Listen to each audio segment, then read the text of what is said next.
This year, 42 AD, senators and other Roman officials conspire against Emperor Claudius. Christianity spreads into Egypt, and Emperor Guangwu orders for the rebellion of the Trung sisters to be crushed. Welcome to the Yearly Histories, where we will highlight the major events that take place in the Common Era, year by year. Last year, we saw the assassination of Caligula, Claudius becoming the new Roman emperor after being backed by the Praetorian Guard, and Judea becoming a client kingdom of Rome once again. The first instance of rebellion against the rule of the new Emperor Claudius occurs this year. The governor of Dalmatia, Lucius Arruntius Camillus Scribonianus, revolts, acting in coordination with embittered senior members of the Senate. These senators pen a letter to Claudius ordering him to step down, and they declare that the Republic will be restored. The previous year, we witnessed the Senate attempting to restore the Republic following Caligula's assassination, but lacking sufficient power, they failed, allowing Claudius, backed by the Praetorian Guard, to prevail and ascend as the new emperor.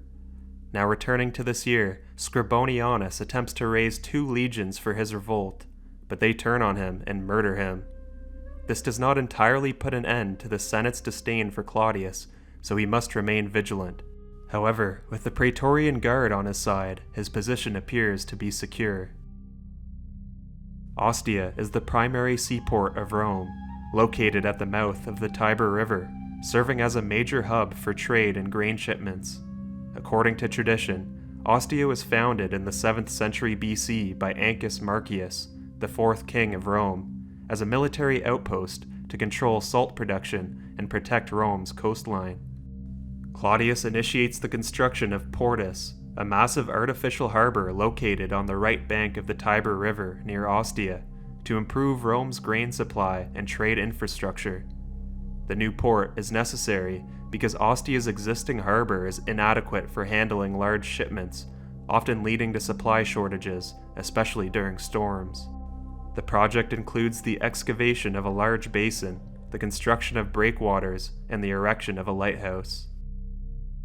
In 40 AD, Caligula shockingly had Ptolemy, the client king of Mauritania, killed while he was visiting Rome. As a result, a rebellion against Roman authority broke out within Mauritania and has been active for 2 years.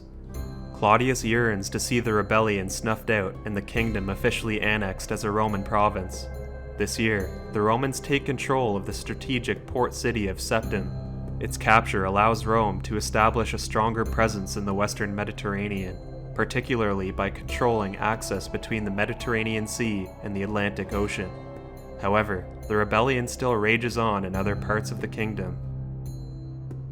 Mark is a Jewish Christian and was possibly an early companion of Paul and Peter. Mark has traveled to the bustling city of Alexandria in Egypt, where he begins preaching the lessons of Jesus to the local populace. And approximately this year, he is successful at converting many and establishing a Christian community within the city. His mission lays the foundation for what should become an influential center for Christianity to spread, as it is the Roman Empire's second largest and second most important city. In the Caucasus, Emperor Claudius decides to reverse one of the major moves made by Caligula in the east. In 37 AD, Caligula removed Mithridates from the throne of Armenia, believing him to be non-compliant to Roman interests, and replaced him with Orodes, the son of King Artabanus II of the Parthian Empire. Claudius views this move less than satisfactorily and reverses the decision. Orodes is removed from the throne, and Mithridates is put back in his place to become King of Armenia for the second time. As a result, the Romans can now be regarded as having more influence over the kingdom than the Parthians. Within the Parthian Empire, a struggle has been ongoing between its 2 rival kings, Vardanes and Gotarzes II, 2 sons of the late king Artabanus II. While Gotarzes holds the main throne, Vardanes, driven into exile in Atropatene in 40 AD, now returns with his supporters to launch an offensive. They invade Mesopotamia and chase Gotarzes away. Vardanes pursues Gotarzes all the way to Hyrcania, where much of his support lies with their people. There, he will remain for the time being as his brother Vardanes gains the upper hand in their duel for the Parthian throne. 2 years after the Lac Viet rebellion began, Emperor Guangwu deems the time right for a decisive and ruthless crackdown on the breakaway kingdom led by the Trung sisters in the south. Up until this point, he had been hesitant to send the Han army into battle because it needed to be rebuilt and retooled after years of fighting and major civil conflicts. He appoints the veteran general Ma Yuan with the task of bringing this rebellion to an end.